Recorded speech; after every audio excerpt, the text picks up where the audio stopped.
vamos falar hoje sobre o Setembro Amarelo e vamos começar com você aí explicando o que é em si o Setembro Amarelo, o que a gente trabalha nesse mês.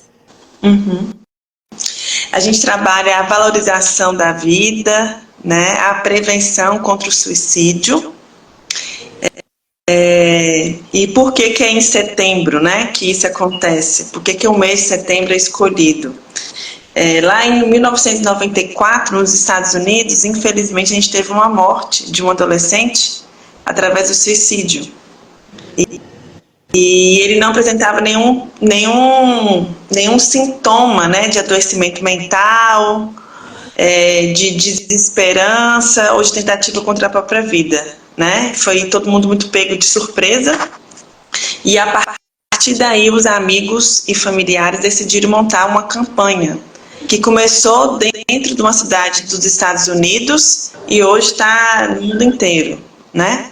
Em prol de sensibilizar as pessoas, não só quem está ao redor, né, de quem está vivendo algum adoecimento mental, mas principalmente sensibilizar aquela pessoa que pensa em algum momento da vida em ter, né, alguma situação contra a própria vida, em pedir ajuda e não ter vergonha em pedir ajuda. Doutora, esse mês agora a gente trabalha bastante a ansiedade e a depressão. Qual que é a diferença dessas duas situações, que muitas vezes acaba confundindo, né, a maioria das pessoas? A diferença entre uma e outra, né, que a depressão, ela vem com a falta de esperança. A gente perde um pouco a esperança no amanhã, nos sonhos. Existe uma desmotivação que vem com a desesperança. Já a ansiedade pode vir com desmotivação. Mas a gente sempre associa a ansiedade à agitação, à euforia. Não. Tem gente que está passando por uma situação de tamanha ansiedade que isso contém ela. Ela fica introspectiva, ela não quer sair, ela não quer socializar, né? Mas ela planeja sonhos, ela busca realizar, entendeu? Não tem falta de esperança, não. Sim. Muitos casos, as pessoas relatam aí que perdem o sentido da vida, né? O desejo por algo que elas tinham antes. Esse é um sintoma de ansiedade ou de depressão? Às vezes, pode ser de infinitas doenças e até mesmo de falta de sentido mesmo de vida, né? Não necessariamente isso entra no quadro somente de adoecimento, né? E pensando no mundo, nos tempos atuais, isso é muito comum nas pessoas, né? Por incrível que pareça, muitas vezes as pessoas ali estão ostentando uma vida, né? Estão ostentando bem-estar, mas aquilo dali não tem sentido nenhum. Não precisa estar doente para não ter sentido de vida. É isso que eu quero dizer, entendeu? Pessoal, quem está na live pode mandar perguntas para a doutora. Lembrando que não é uma consulta, né, doutora? Não tem como diagnosticar aqui no live. Mas algumas perguntas, algumas curiosidades que vocês tenham, pode mandar aqui na live que a doutora vai tentar aí estar explicando para vocês. E vocês estão me ouvindo? Meu tom de voz é mais baixo? Tá todo mundo me ouvindo, não tá? Aqui eu estou conseguindo ouvir tranquilo. Ótimo, então tá. Nessa época do ano, os casos de atendimento com pessoas com ansiedade e depressão, elas aumentam ou não tem nada em comum? Não tem. A época do ano, se fosse escolher, né, o mês que mais tem demanda é dezembro. E como que as pessoas podem ficar alerta aí com os principais sinais que a pessoa pode dar em relação que ela tem ali aquela vontade de tirar a própria vida mesmo? Pessoas que não fazem planos, mesmo aquela pessoa agitada, eufórica, a bacana, a boazinha, né? Porque pessoas com ideação suicida tendem a esconder. Por mais que as pessoas acham que a tentativa de suicídio, que o autoextermínio tem a ver com chamar atenção, mas não é chamar atenção, não. Né? Quando de fato a pessoa está na tentativa, está executando, ela passou ali por um processo interno de esconder esse desejo dela durante muito tempo. Né? Então, é uma pessoa que ela não faz planos, ela não faz, independente de qual seja o perfil dela relacional.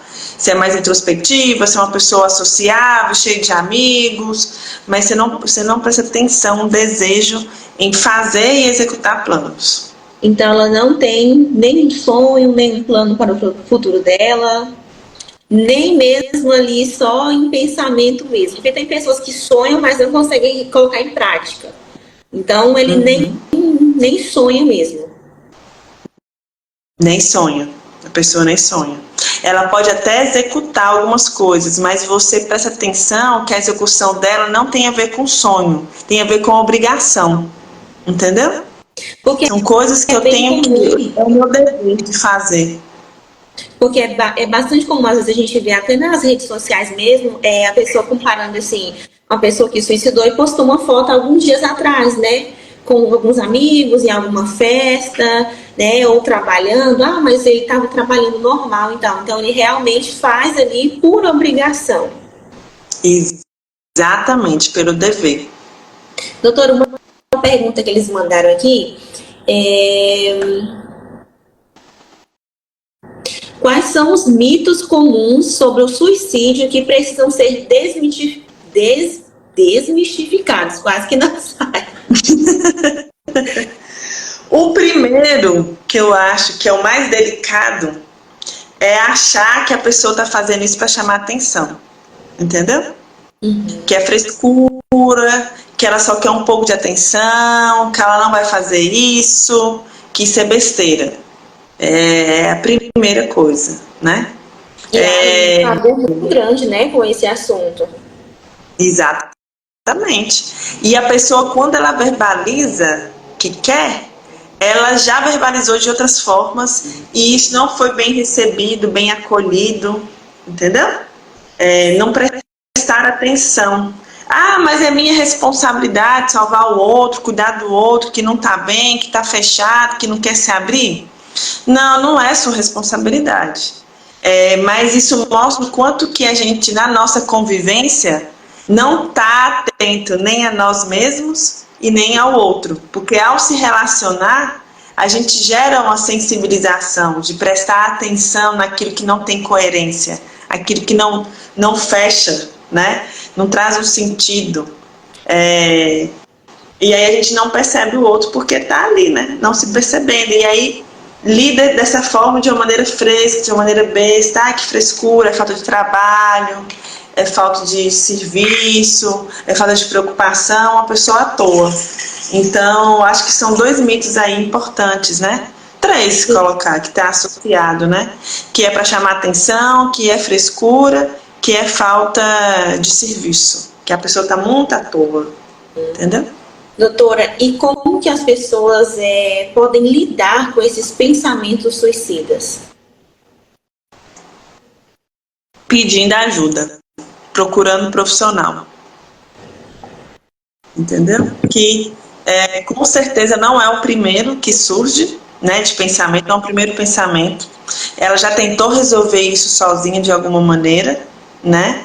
E aí isso passa durante um período ser meio que corriqueiro, habitual, mas a pessoa nega se ver que tem esse tipo de pensamento, que tem esse tipo de desejo, de vontade, até que um dia isso pesa um pouco mais, porque tudo aquilo que a gente nega em reconhecer vai ganhando tamanho e força, né? Pensa lá seu guarda-roupa. Você não vai prestando atenção nas roupas que têm utilidade, naquilo que você está realmente usufruindo. Você vai acumulando, vai negando aquela atualização que você precisa dar no seu guarda-roupa. Uma hora você abre, aqui dali tem mais força do que você, né? Então, os pensamentos da mesma forma. Então, pedindo ajuda. O Paulo Santos está perguntando o seguinte: como se manter tranquilo ou conviver diante de uma crise de ansiedade? Primeiro que não tem como manter tranquilo, né? Porque é desconfortável, totalmente desconfortável. Quem já viveu, quem já presenciou, é muito desconfortável, é constrangedor, é uma sensação muito frustrante. Para algumas pessoas chega a ser impotente, porque você está vendo, você tem um raciocínio, mas você não tem um controle, né? É meio que surreal, né? Não chega a ser uma loucura, uma esquizofrenia, né? De você ir para um universo paralelo, criar uma realidade paralela, mas é uma sensação surreal justamente porque você está ali com a razão, mas não tem muito controle ali do seu corpo, dos sintomas, e aí existe uma briga interna muito grande, por isso que dá a sensação surreal. Então, o primeiro passo não é normalizar isso, não, é falar, nossa, que saco, é frustrante, é constrangedor, é difícil. Primeiro, eu acho que é admitir, né? Sim. É isso, de falar, nossa, eu tô vivendo agora uma crise de ansiedade, né? Então, que saco, né? O segundo passo, uma vez que isso aconteceu, é tentar, né, se cuidar. Não é só ter calma, não. É tentar se cuidar, voltando um pouco mais para aquilo que você pode se conectar com a realidade. Então, por exemplo,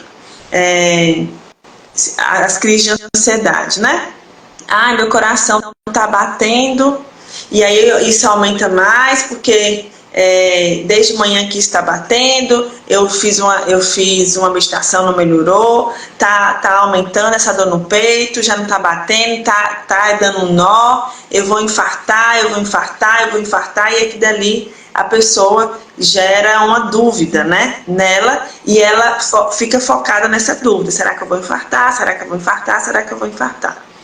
Então, o primeiro passo, né, é admitir que não é confortável, né? Então, sim, não estou numa zona de conforto, né? O segundo passo, tentar ficar mais à realidade. Então, se está sozinho, né, tenta respirar, pega o telefone, conversa com alguém, né? Tenta tirar alguma dúvida, no sentido não da pergunta, isso é verdade que está acontecendo comigo ou não? No sentido de, será que eu estou infartando mesmo? Será que eu não estou tenso? Será que eu não estou ansioso? Será que é só desse jeito? Entende? Sim. São perguntas que vão ampliando um pouco mais sua visão. Não perguntas que a gente faz para autoafirmar aquilo que a gente está querendo confirmação. Sim. Entendeu? Então, uma outra dúvida é o seguinte. Recentemente nós tivemos um caso em uma página de fofoca mesmo, que o pessoal acabou espalhando algumas mentiras sobre uma pessoa. E essa pessoa se sentiu bastante mal e acabou tirando a própria vida. E a dúvida é o seguinte: como as redes sociais impactam a saúde mental e o risco de suicídio? Total. Não vou falar, impacta 99%, né? Não é responsabilidade, né, das mídias, né, com a vida da outra pessoa, mas respeito e bom senso todo mundo tem que ter, né? Até nós, no nosso dia a dia, a gente tem que prestar atenção, a gente tem que ter senso crítico, respeito, não é só uma questão de empatia, não, porque antes de ser empático, você tem que ser uma pessoa respeitosa e colocar a cachola para pensar mesmo. Senso crítico salva as pessoas, e se salva, senão a gente fica um bando de gente aí alienado, né? Então, se a gente ali, aquela pessoa já não está bem, já tem um conflito interno, que ela já não está conseguindo administrar, que ela está com receio de expor, porque para ela é algo constrangido, né? E aí isso é exposto de uma maneira não respeitosa e não cuidadosa, é uma arma diferente que você dá para uma pessoa que não sabe utilizar isso. Você acaba com e como o outro vai receber, né? Porque nós entendemos aqui agora que você não pode, né, sair falando simplesmente sem pensar no próximo. Mas se acontecer uma situação com você, o outro não pensou, falou que não devia, como que você pode se defender para que ele não te atingir dessa forma? Se a pessoa estiver bem de saúde emocional, ela consegue ter um discernimento. Vai ser sofrido, porque exposição é uma coisa que mexe com todo mundo, independente se está com saúde ou sem saúde. Ninguém quer ver sua vida exposta, né? Só gente que faz isso de maneira estrategista para ganhar dinheiro. Mas aí ela escolhe, ela não está sendo escolhido, né? Ela está escolhendo ali o que é conveniente para ela, né? Mas caso isso aconteça e você, de alguma maneira, não esteja bem, né?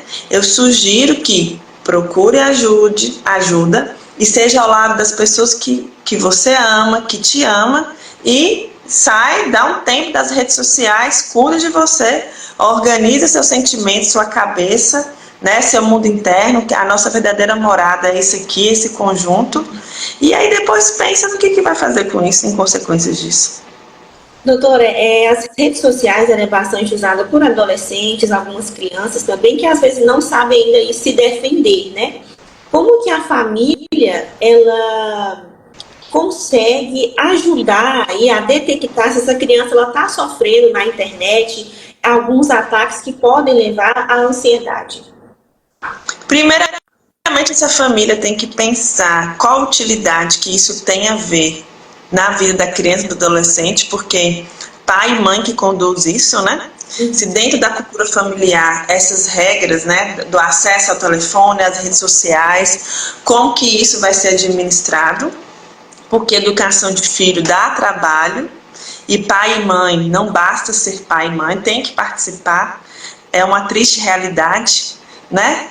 Da mesma forma que trabalhar não basta ter trabalho, você tem que participar, porque tudo dá trabalho, né? Pensando que se a gente está na nossa vida adulta, somos nós que temos que participar dessa vida. A criança e adolescente, ela tem informação. Então, tem um adulto ali para poder auxiliar ela a direcionar melhor a relação dela com o mundo, né? Então, se é conveniente. A primeira pergunta que os pais têm que perguntar é se realmente é útil, se é conveniente, né? Uma vez que tomou essa decisão para o sim, acompanhar, né? Não é só uma vistoria que tem que pegar o telefone do menino e ver o que está acontecendo, mas acompanha, segue o filho, né? Combina algumas coisas sobre o que é possível manter em privacidade, aquilo que não, né? Presta atenção nos stories, tudo que chamar a atenção ali, que te gerar enquanto pai, enquanto mãe um desconforto, converse com seu filho, oriente, sabe o ponto de vista dele, né? Eu não sou mãe, mas eu tenho primas de 2º grau adolescente. Ontem foi meu aniversário e aí elas estavam me mostrando alguns gatinhos, né? Me contando e tudo, e aí eu achei interessante que a geração deles, eles têm um tal de tirar foto, e eu também tenho um público adolescente, né? Eu atendo adolescentes a partir de 15 anos, de tirar foto no espelho e colocar o celular na frente, né? E aí eu questionei assim, mas o que vocês veem de engraçado nisso, etc, etc, né? Mas onde que eu quero chegar nisso, né? Que eles têm um jeito de comunicar, eles têm um jeito de se expressar. Então, quando eu pergunto isso para as minhas priminhas, que já têm com 16, 17 anos, né, mas serão minhas pequenas durante muito tempo, eu quero saber o que elas pensam, como que elas se relacionam. O que está acontecendo nesse momento na adolescência delas, que não foi igual à minha, que não foi igual ao dos meus pais, que não foi igual da minha avó, que é a bisa delas, né? Mas que a gente sabe que é um momento que gera muitos conflitos e insegurança, independente qual época histórica que isso viveu, né? Então, não custa nada perguntar. Sim. Você falando aí a respeito das suas sobrinhas, que se comportam diferente do que quando você foi adolescente.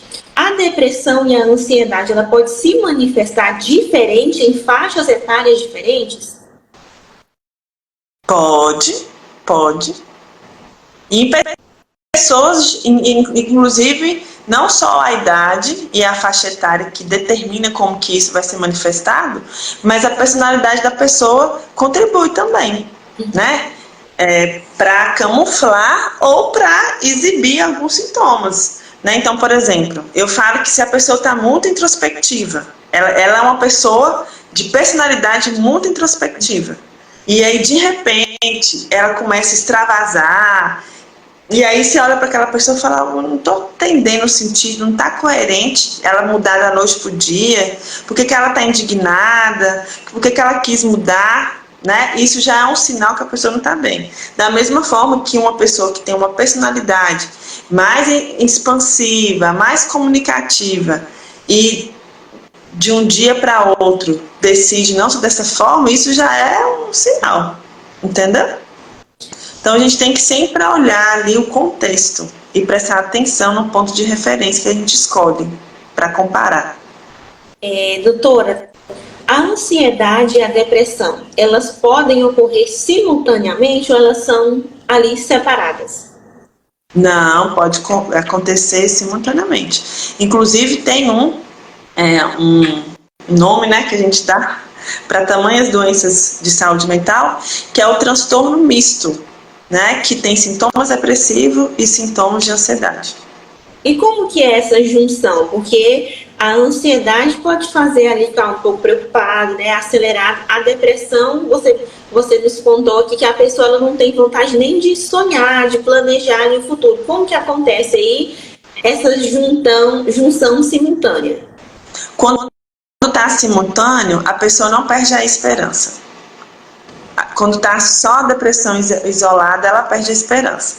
Quando está simultânea, ela tem sonhos, tem planos, mas por não dar conta da ansiedade dela, de lidar com essa agitação, ela se sente muito frustrada, né? Ela fica muito frustrada, ela consegue perceber os prejuízos que isso está gerando, e aí ela começa a não só ficar triste, mas a se isolar, né? A mudar o humor, ela muda o humor, né? E ela oscila também em comportamentos ansiosos e comportamentos depressivos, entendeu? Então, por exemplo, ela poderia ter muita vontade ali, ansiedade para realizar algo e ao mesmo tempo ela já não tem mais aquela força, aquela garra para realizar. Ela perde o ânimo, ela não desiste, ela não deixa de sonhar, mas ela perde o ânimo. Então, por exemplo, a pessoa tem um sonho de conhecer Nova York, mas tem pânico do avião. E aí ela está vivendo um transtorno misto de ansiedade e de depressão, né? Então ela vai estudar como que ela vai superar 12 horas de voo mais, né? Como que vai ser, ela começa a fazer voos pequenos para poder se experimentar, só que conforme o resultado, ela oscila no humor. Ora ela fica deprimida, ora ela fica esperançoso, entendeu? Mas ela não perde a esperança, não. E há algum fator que contribui para o paciente ele ter ansiedade e depressão ou não? O primeiro fator é o estilo de vida. A gente tem que pensar qual que é o estilo de vida que a gente está levando, né? A escolha do nosso estilo de vida é porque a gente tem coerência, tem a ver com os nossos valores, com quem a gente é, ou a gente está escolhendo de maneira alienada e conforme a boiada, né? Então, o fator, como diz, crucial é o estilo de vida. A gente tem que prestar atenção nisso. Muito mais do que fator genético. Então, se uma pessoa hoje ela mantém uma boa alimentação, pratica um exercício físico, tem um bom relacionamento, um trabalho na família, ela pode ali não ter depressão, mas não significa que todas as pessoas que seguem essas regras não vão ter, mas aí pode contribuir para que ela não tenha. Esse estilo de vida tem que ter sentido para a pessoa. Se ela fala, não, isso me dá prazer, me dá satisfação, é coerente com os valores, né, que eu quero para a minha vida, com os princípios, com as virtudes que eu escolhi ter para a minha vida, aí sim. Então é de dentro para fora, não é de fora para dentro. Então o estilo de vida ele pode influenciar na saúde mental. Ele influencia. Doutora, voltando agora ao assunto da família, como que os familiares, amigos podem oferecer apoio a alguém que está lutando com esse transtorno? Não criticar, De falar, nossa, que saco, de novo isso. Eu tive que ir lá com a pessoa no pronto-socorro, lá vem fulano com a frescura, com a mimimice dele, ai que saco, né? Então não critica, né? Mesmo que é cansativo em alguns momentos, você também pode não estar num bom dia, né? Mas nada como uma rede de apoio, uma troca, tolerância, paciência, né? Não ajude a gente a resolver. E se você não está bem com você mesmo, você não vai estar bem com o outro. Então, às vezes, ajudar no dia que você não está bem, então não é melhor ajudar, não. Pede ao outro alguém, fulano, hoje eu não estou bem, Beltrano está precisando de ajuda, você não pode vir aqui ajudar? Do que você ir lá e fazer uma cagada criticando a pessoa. Entendeu? E essa depressão e ansiedade, se ela não for tratada, como que ela será aí a longo prazo? Quais são os efeitos? E traz muito prejuízo na vida financeira, na vida pessoal, na relação consigo mesmo, com os outros, na vida de trabalho, e traz prejuízo em todas as áreas. E como que é que vocês, como profissionais da área, avaliam a gravidade da ansiedade e da depressão em um paciente? Se essa pessoa está perdendo a autonomia de vida. Se a autonomia está muito baixa, mesmo que seja uma criança e um adolescente, né, ela tem a autonomia ali preservada. Se ela não está tendo, é sinal de alerta. Doutora, muitas pessoas mesmo procurando um psicólogo, fazendo acompanhamento, procurando um psiquiatra, tomando ali uma medicação, às vezes ela tem ali alguma recaída, né? Acaba ficando novamente com um quadro depressivo, ansioso, e às vezes nem percebe que voltou ali para aquelas, né, para a situação anterior que ela havia sofrido. Como que ela pode ali perceber, opa, né, acender ali a luzinha e eu estou voltando novamente a um quadro de depressão ou de ansiedade? Primeiro, a recaída faz parte de qualquer processo de transformação, seja desde uma doença crônica, igual a depressão e a ansiedade, né, a diabetes, as alergias que a gente tem em doenças crônicas, né, como também numa dieta, numa mudança de hábito, a gente sempre vai ter uma recaída, né. Recair, não ter vergonha, é outro passo importante. Não tem vergonha, recair. Nunca a gente começa do zero, a gente sempre começa do ponto que a gente recaiu, né? Então, isso é mito também. Vou começar tudo do zero. Tudo que eu investi foi de água abaixo. Não foi de água abaixo, não. Passando um pouco por esse momento da frustração, você fazer uma autoavaliação, você vai ver que teve muita coisa que melhorou. Entendeu? Então, e ser uma oportunidade para poder olhar qual ponto a melhorar, né? Então, assim, a recaída ela pode ser considerado algo normal, que pode mesmo acontecer. Inclusive funcional. Às vezes ela tem muito uma função de nos trazer saúde do que nos tirar saúde. Então, às vezes, ela vem para nos dizer, você não está com tanta saúde assim, igual você imagina, não. Sua vida não está tão funcional do jeito que você imagina, não. Então, vamos repensar aqui a rota para ter uma vida mais útil, mais funcional. Doutora, a mudança de ambiente, né, mudança de cidade, mudança de emprego, pode afetar a saúde mental? Depende da pessoa, do contexto, né?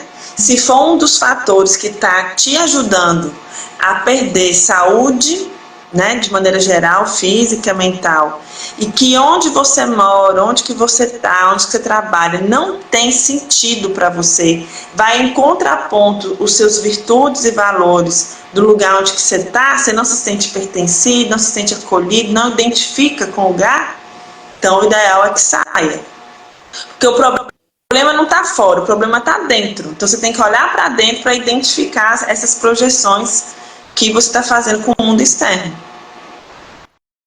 Deixa eu olhar aqui se tem mais alguma pergunta. Saiu uma pergunta aqui, estou lidando com isso. Não é uma pergunta, é afirmação, né? Sim.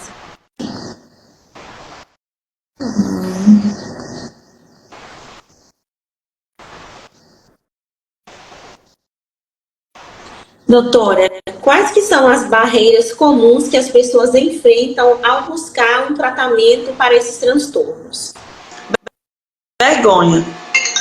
A pessoa tem muita vergonha, se sente constrangida, acha que os outros vão julgar como frescura, ela mesma se julga como fresca, como besteira, tanta coisa para ela poder fazer e preocupar na vida, ela vai preocupar com isso, entendeu?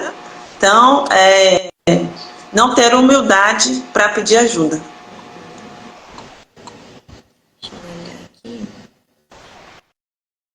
Então, requer coragem, né? Requer humildade e coragem. A religião, a gratidão, a espiritualidade, ela pode também afetar a saúde mental de uma forma positiva no tratamento? Tanto positiva como negativa. Porque se você começa a ser grato, e aí numa religião, de maneira muito artificial, que aquilo não tem sentido para você, vira mais um vício. Vira mais um vício, mais uma compulsão, mais uma distração, mais uma desconexão que você está não tendo consigo mesmo, né? Dependendo do contexto, se é de uma maneira genuína, pura, uma escolha interna, se falar assim, não, mesmo que está tudo muito difícil de eu olhar, encontrar beleza nas coisas, eu vou me esforçar. O que eu posso ser grata aqui hoje? Não consegui ser grato hoje. Nossa, no outro dia, eu consegui ser grato porque a água que eu bebi foi muito valiosa. Então tem que ser um movimento de dentro para fora. Entendeu? Deixa eu olhar aqui se tem perguntas. Tem que ter sentido. Porque senão fica todo mundo vestindo um personagem. Entendeu? Sim.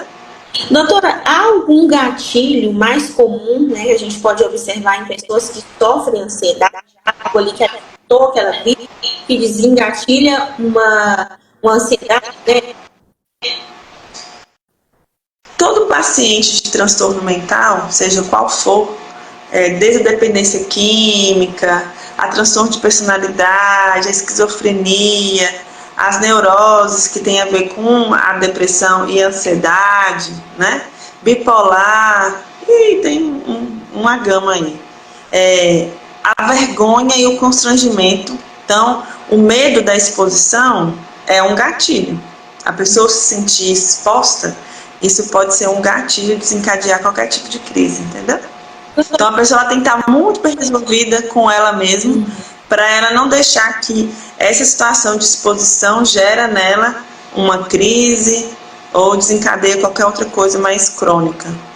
Há alguma técnica que a gente possa realizar em casa para acalmar um pouquinho da ansiedade?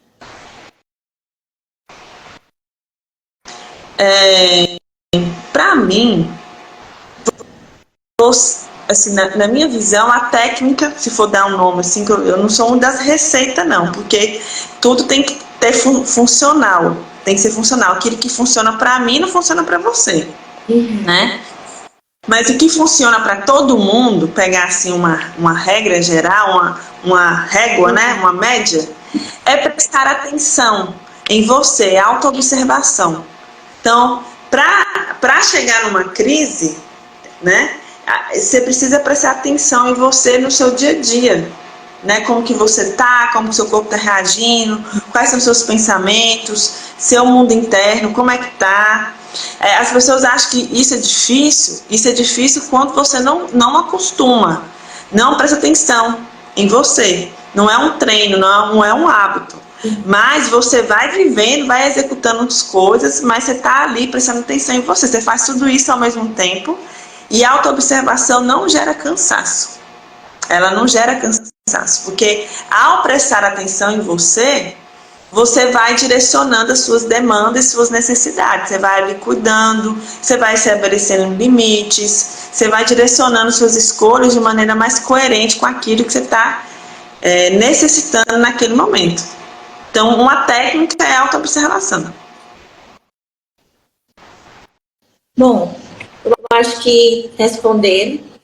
você respondeu todas as perguntas enviadas, né? As dúvidas. E a gente vai encerrar a live por aqui. Espero que todos tenham gostado, que as dúvidas tenham sido respondidas. Agradeço você pela parceria aqui com a gente no Paracatu News e espero que a gente possa ter outros encontros por aqui. Ana, muito obrigada pelo convite. Como eu disse na sexta-feira, né, que a gente não teve tanta oportunidade, que a live estava travando a internet, né? E acabou que aqui no início também eu já estava ansiosa, né, uma ansiedade boa para poder atender a demanda de vocês, que eram as perguntas, né? Tava com essa ansiedade, assim, nossa, trazer uma informação de qualidade, para que as pessoas possam ter discernimento, né? Porque hoje a gente vive num mundo de tanto conhecimento, tanta informação, que não está sendo útil, porque a gente está perdendo o discernimento e o senso crítico, né? A gente precisa não esquecer disso. Verdade. Então eu quero agradecer a parceria, sempre que possível, estou aqui mesmo disponível. Não é uma parceria de hoje que vocês têm comigo aí da região de Paracatu, e principalmente a Paracatu News, não é a primeira live aí, é a primeira com você, né? Já tive com outras pessoas. E vocês são os nossos principais parceiros, não só no meu trabalho enquanto psicóloga, Mariana Rodrigues, mas dentro da minha empresa, que é o Saborear a Vida, que é uma empresa de saúde mental, e que dentro dessa empresa a gente tem um projeto social, que eu capacito psicólogas para realizar atendimentos com valor social, que é o meu xodó. Eu falo que é o meu projeto caçulinha, é o meu filho caçula, que é a saúde mental para todos, o projeto social Saúde Mental para Todos. Então acaba que esse trabalho que a gente realiza aqui ajuda a sensibilizar as pessoas que estão precisando de atendimento psicológico, não tem condição financeira para poder arcar com o valor integral, que é uma consulta, né, de psicologia, não tem plano de saúde, não tem acesso à saúde pública, né, por algum motivo, ou não quer ter acesso, não escolhe esse lugar, e a gente faz o atendimento no valor social, né, e atendimento online. A gente não tem ninguém presencial em Paracatu, mas a gente recebe muita gente daí, graças a essa parceria que a gente mantém aí em 3 anos, né? Porque o projeto fez agora em agosto, 3 anos. Então a nossa missão não é só ofertar atendimento no valor mais barato, né? Mas é principalmente ajudar essas pessoas que eu falo que é a responsabilidade social da psicologia, né? Ajudar essas pessoas que precisam e, ao mesmo tempo, estimular aí o pensamento crítico, o bom senso, a informação com qualidade sobre a saúde mental, né? E promover saúde. A gente conversa sobre doença, mas o objetivo da gente é promover saúde. Uma vez que a gente perde saúde ao adoecer, não quer dizer que a gente perdeu a saúde toda.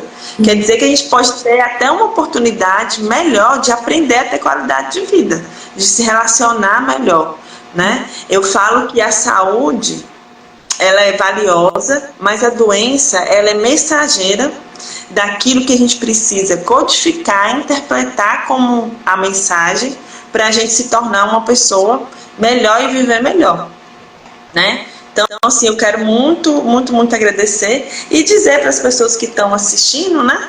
Caso você precise de um serviço de psicologia, não tenha vergonha, né? Nem de psiquiatria, não tenha vergonha. Procure o seu postinho de saúde mais próximo da sua região. Hoje a gente tem vários projetos sociais envolvendo a psicologia, a psiquiatria, as escolas dentro das universidades, né? Sempre tem alguém ali próximo a você que você pode sim pedir ajuda, pedir auxílio, né? E não necessariamente você tem que ter dinheiro, né? Você tem que ter humildade e coragem para poder cuidar de você, entendeu? Eu fico muito feliz pela parceria, por você estar ajudando aí tantas pessoas. E para encerrar, doutora, eu gostaria que você deixasse um comentário para as pessoas que estão acompanhando a live e que talvez estejam passando por um momento com crise de ansiedade, com quadros de depressão e que não estarem sabendo lidar com essa situação e até mesmo a falar. Então, para você que está passando por esse momento difícil, primeiro, procure ajuda, né? Então procure aí no seu postinho de saúde, ou no seu convênio, ou se organize financeiramente, procure ajuda tanto de um psicólogo ou de um psiquiatra, ou vá em um primeiro e esse um vai te direcionando para ter o discernimento se você precisa ou não dos dois, né? Escolhe um da sua confiança para poder iniciar essa caminhada. Se você já faz o tratamento, né? Se você está aí tanto no início quanto no processo, né? Tenha paciência consigo mesmo, as recaídas vão fazer parte. Não é um processo lindo, maravilhoso, é difícil, é árduo, dá trabalho cuidar da gente, é algo trabalhoso, né? Mas como na vida tudo passa, né? A gente tem que ter essa consciência. Dias de lutas, dias de glórias vão passar. A gente vai ter saúde, a gente não vai ter, vai passar. A gente vai ter dinheiro, não vai ter dinheiro. Tudo isso passa. O tempo, juntamente com a ação, né, e com a humildade, ela faz a gente superar qualquer desafio. Mas até passar, a gente tem que ter a coragem para viver o processo e cuidar. Tomar esse compromisso para a gente e fazer esse compromisso valer. Então, ok. Doutora, obrigada pela sua participação, pelos esclarecimentos. Obrigada para você que ficou aí acompanhando até o final da nossa live. Eu espero que a gente tenha outras oportunidades para abordar outros temas importantes também. Ana, muito obrigada e obrigada aí todo mundo. Tá bom? Tá ok. Tchau. Beijo, tchau. Tchau.